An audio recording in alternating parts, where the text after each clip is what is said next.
пахнут одуванчики. Предлагаю разобраться вместе с актерами театра «Куклу». Театральный сезон решили завершить летним спектаклем, которые входят в цикл постановок «Времена года». Рассчитан он на самую юную публику. В послужном списке проекта уже есть такие спектакли «До ушей», «Что такое Новый год», «О чем поет осень» и «Почему весна красна».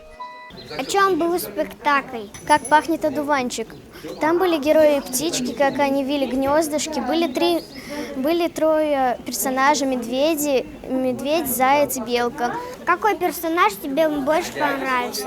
Мне понравился заяц, который сам сажал морковку, и он был жизнерадостный, и у него была очень веселая семья.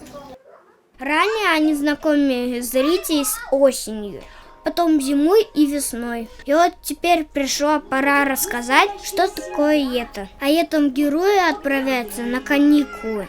Кто-то к бабушке в деревне, кто-то с родителями на дачу, кто-то в сказочный лес.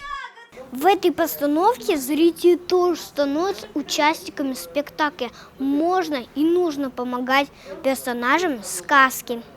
Например, собрать букет ромашек и сосчитать ягодки на кустах малины. Действие проходит в малом зале, на камерной сцене, в доверительной атмосфере, где куклы-актеры больше напоминают детские мягкие игрушки.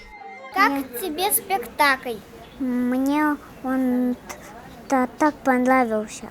А почему тебе понравился? Мы одуванчики собирали и открытки подарили. Вот почему мне все понравилось.